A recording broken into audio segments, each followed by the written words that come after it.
নমস্কাৰ। আগৰ ভিডিঅ'ত আমি কিদৰে ঘৰ এখন পৰিকল্পনা কৰিম সেই বিষয়ে আপোনালোকক কিছু কথা কৈছোঁ। আজি আমি আৰু কিছু নতুন কথা আপোনালোকৰ জানিবৰ বাবে কওঁ। তাৰ আগতে এটা কথা ক'ব লগা হ'ল যে আজিকালি অনলাইনতে সকলো বস্তু পোৱা হৈ গৈছে। আপুনি যিকোনো খাদ্য বস্তুৰ পৰা আৰম্ভ কৰি পিন্ধা উৰাৰ সকলো বস্তু পায়। আজিকালি ড্ৰয়িঙো পায় অনলাইনত ড্ৰয়িং এটা ল'লে তাৰ কি অসুবিধা আছে সেই বিষয়ে আমি কিছু কথা জানিব লাগিব। কাৰণ ড্ৰয়িং এটা কৰি লৈ আমি প্ৰথমতে পাৰ্মিশ্যন ড্ৰয়িংটো হোৱাৰ পিছতে এটা ষ্ট্ৰাকচাৰেল ডিজাইন কৰি লোৱা অতি প্ৰয়োজন হৈ পৰে।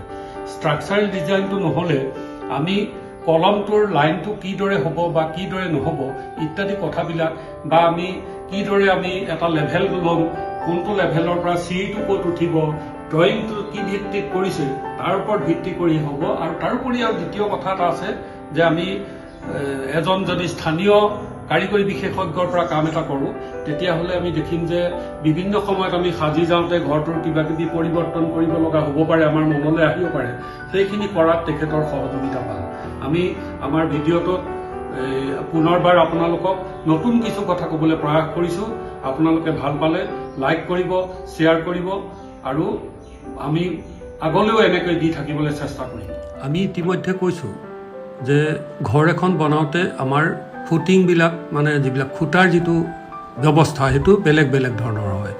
নিৰ্মাণত ব্যৱহৃত বিভিন্ন ধৰণৰ ফাউণ্ডেশ্যনবিলাক হৈছে ইণ্ডিভিজুৱেল ফুটিং। আমি যিবিলাক সৰু ঘৰ বনাওঁ সেইবিলাকত ইণ্ডিভিজুৱেল ফুটিং থাকে বা কেতিয়াবা ডাঙৰ ঘৰতো মাটিৰ বহন ক্ষমতাৰ ওপৰত নিৰ্ভৰ কৰি ইণ্ডিভিজুৱেল বা আইচলেটেড ফুটিং থাকে। ক'ৰবাত কম্বাইন ফুটিং থাকে, মানে ষ্ট্ৰাকচাৰেল ডিজাইনৰ প্ৰয়োজনত কেতিয়াবা দুটা খুঁটা একেলগে জইন কৰি দিব লগা হয়। তাত তলত এটা বিম দিয়া হয়, তাক কয় গ্ৰেড বিম। ঠিক তেনেকৈ এটা আছে ৰেফ ফাউণ্ডেশ্যন। ৰেফ ফাউণ্ডেশ্যনটো গোটেই ঘৰটোৰ যিমান পৰিসৰ আছে, যিটো আমাৰ ফাউণ্ডেশ্যন আছে, গোটেইটো এটা ফাউণ্ডেশ্যনত জালিৰ ভিতৰত এটা বক্সৰ ভিতৰত কলমবিলাক গোটেইটো ৰেফ ফাউণ্ডেশ্যন হয়। আন এটা ফাউণ্ডেশ্যন হৈছে ডিপ ফাউণ্ডেশ্যন। যিটো ডিপ ফাউণ্ডেশ্যন মানে আমাৰ পাইল ফাউণ্ডেশ্যন। আমি সাধাৰণতে ডাঙৰ ডাঙৰ ঘৰবিলাকত দেখিছোঁ যে পাইল ফাউণ্ডেশ্যন কৰা হয়। পাইল ফাউণ্ডেশ্যনৰ উপৰিও কেতিয়াবা আমাৰ ষ্ট'ন কলম হয়। ষ্ট'ন কলম হ'লে মাটিৰ বহন ক্ষমতা বৃদ্ধি হয়, তাৰ ওপৰত ঘৰৰ ফাউণ্ডেশ্যনটো তৈয়াৰ কৰে। বা তাৰ ওপৰত কেতিয়াবা মাটিৰ যদি বহন ক্ষমতা একেবাৰে নোহোৱা হয়, বেয়া মাটি হয়, তেতিয়াহ'লে তাৰ ওপৰত আমাৰ ৰেফ ফাউণ্ডেশ্যন। তাৰপিছতে আহিলে যে আমাক যিটো ষ্ট্ৰাকচাৰেল ইঞ্জিনিয়াৰে ড্ৰয়িং দিলে তাত খুঁটাবিলাকৰ বেলেগ বেলেগ যিটো ফাউণ্ডেশ্যন হ'ব তাৰ চাইজবিলাক হয়তো বেলেগ বেলেগ হ'ব পাৰে। আমি ইয়াতে আপোনালোকক এটা ছবি দেখুৱাইছোঁ য'ত 29টা কলম আছে। 29টা কলমৰ বেলেগ বেলেগ জোখত ফাউণ্ডেশ্যনবিলাক খান্দিবলৈ জোখ দিছে ষ্ট্ৰাকচাৰেল ইঞ্জিনিয়াৰ। তাৰ কাৰণটো হৈছে যে তাৰ বহন ক্ষমতা বেলেগ বেলেগ। গতিকে বহন ক্ষমতা অনুযায়ী য'ত ওজন বেছি পৰিব তাত বেছি ডাঙৰ ফুটিং হৈছে। ক'ৰবাত দিছে 1550 অৰ্থাৎ 1 মিটাৰ 550 চেণ্টিমিটাৰ, পূৰণ 1 মিটাৰ 550 চেণ্টিমিটাৰ। আকৌ ক'ৰবাত দিছে 2 মিটাৰ 50 চেণ্টিমিটাৰ বাই 2 মিটাৰ 50 চেণ্টিমিটাৰ। ক'ৰবাত দিছে 1950 মিলিমিটাৰ অৰ্থাৎ 1 মিটাৰ 950 চেণ্টিমিটাৰ বাই 1 মিটাৰ 950 চেণ্টিমিটাৰ। আকৌ কোনোবা এটা কলমত দিছে 2 মিটাৰ 350 চেণ্টিমিটাৰ বাই 1 মিটাৰ 700 চেণ্টিমিটাৰ।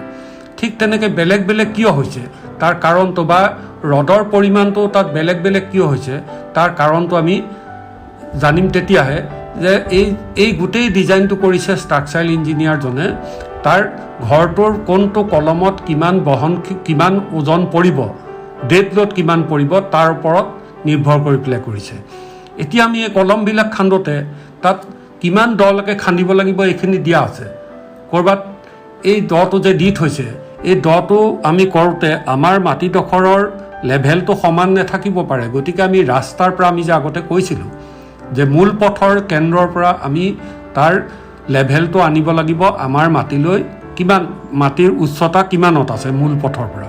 আমি সেইটোৰ পৰা নিয়ম অনুযায়ী 500ৰ পৰা 750 মিলিমিটাৰ অৰ্থাৎ 300 আমাৰ 1 ফুট যদি আমি ধৰোঁ তেতিয়াহ'লে 750 হ'ব 2.5 ফুট উচ্চতালৈকে সৰ্বোচ্চ আমি আমাৰ প্লিন্থটো কৰিব পাৰিম। কিহৰ ওপৰত? যে মূল পথৰ কেন্দ্ৰৰ পৰা তাৰ যিটো উচ্চতা সেই উচ্চতাৰ পৰা 2.5 ফুটলৈকে আমি কৰিব পাৰোঁ, 500ৰ পৰা 2.5 ফুট।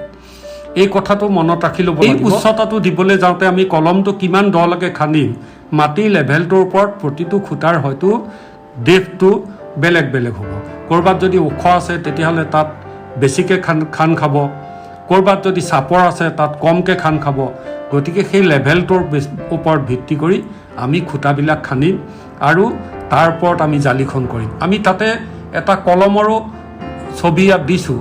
এই কলমটো কি ধৰণে বান্ধিব তাৰো এটা আমি ছবি এটা দিছোঁ, যিটো আপোনালোকে সাধাৰণতে মিস্ত্ৰীবিলাকৰ পৰা যিসকলে কামটো কৰে, মিস্ত্ৰী নিৰ্ভৰ কামত সেই বস্তুটো নাপায় যে চলিং কিমানত দিব লাগিব, ব্ৰিক চলিং কিমানত দিব লাগিব। তাৰপিছত 1:3:6 আগৰ ভিডিঅ'ত আমি কৈছিলোঁ, যিটো PCC বুলি কয়, এই PCCটো কিমানত কৰিব লাগিব।